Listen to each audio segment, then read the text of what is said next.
You're on a different level now. The guy who represents this merchandise, his lawn is bigger than your whole fucking country. Justine, as gorgeous as ever. Well, you've put on a bit of weight. Fuck off. Check out the merch. That's not what he ordered. Fuck, really? We ordered M16s, different weapon. I'm not running a fucking pizza delivery service. Keep your shit together. You want the weapons or you don't want the weapons?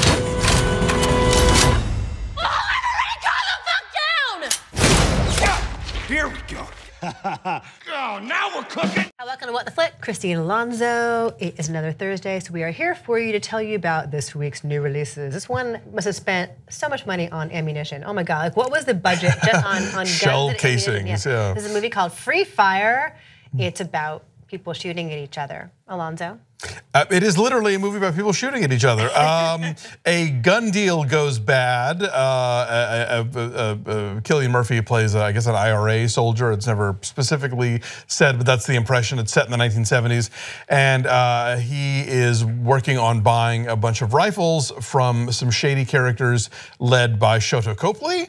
And then it turns out that some of the henchmen have beef with each other. And then before you know it, you're stuck in a warehouse and everybody is shooting at everybody else. And that's kind of the entire movie. Take a look. Tell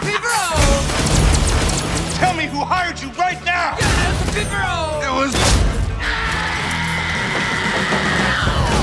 You've got two choices. One, you distract him and I'll leave. What? Or two, you kill all of these motherfuckers and I'll leave.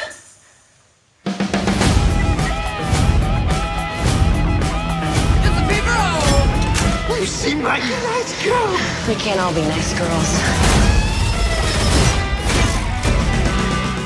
So this is from Ben Wheatley, Yes. who directed High Rise and Kill List. And he Right. makes these very high concept, very high violence movies with diminishing returns. You know, Yeah. they're interesting ideas, but this is so monotonous and so repetitive and so numbing in just like the din, like the level of din is so numbing. I actually was dozing at times. This is a very noisy movie. I found myself kind of like nodding off and like waking up and oh, they're still shooting at each other.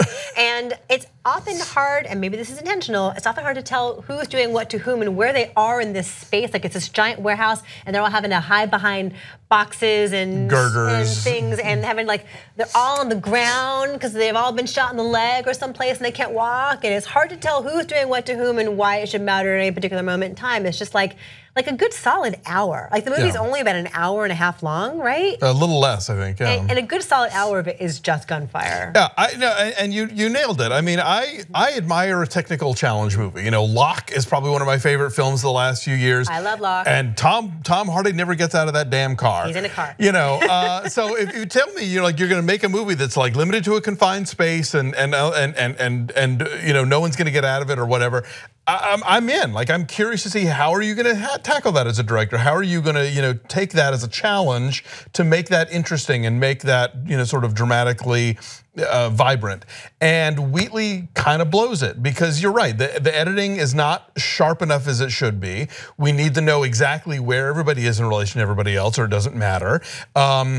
We have to. There needs to be some variety in what's going on, and we don't get that. There's none. And also, after a while, everybody is so grimy because they're covered because it's an abandoned warehouse, so there's like dust and dirt everywhere. And it's nighttime. And it's nighttime. So yeah, so once you are covered in a layer of gerb and blood and whatever else, like I cannot tell the guy from Control from the guy from Sing Street, I'm blanking on everybody's names this morning. Jack Rayner and Sam Kim. Armie Hammer is still Armie Hammer. Armie Hammer remains impeccably dressed throughout, which is kind of, I think, one of the jokes of the film that works.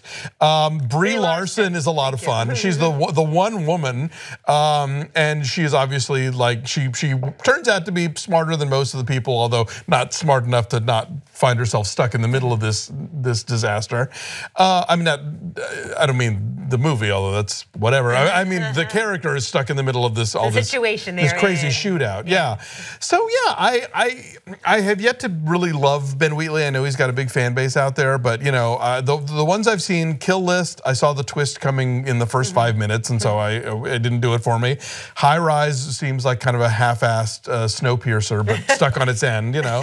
And vertical Snowpiercer. Yeah, and this one just didn't. I was underwhelmed, and I wanted to see. Because I think I think there's something exciting about a filmmaker who willingly paints himself into a corner, you know, who creates a situation that has to be sort of like creatively solved.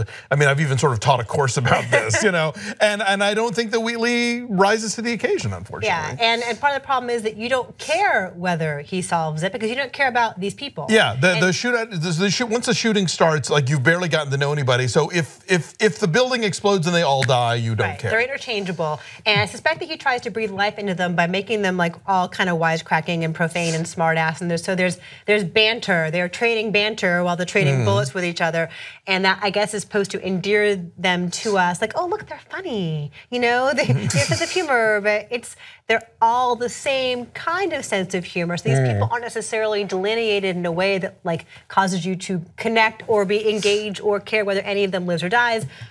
It's just sort of exercise in gore. There's one particularly gnarly death that the whole. We saw it together. The whole screen room was like, so yeah, I didn't care. But this is getting really good reviews. I don't understand that. I mean, I don't know about what's happening with the cult of Ben Wheatley. I was reminded of, I spent the years 1995 to 1999 full time as a film festival director, and in that period, I saw so many Reservoir Dogs and Pulp Fiction ripoffs. Like there were so many kind of new indie filmmakers, and that was how they were going to do it. Was they saw a Tarantino movie, and so they're going to make this sort of like profane, violent, lots of gunfire, lots of banter kind of movies on a shoestring.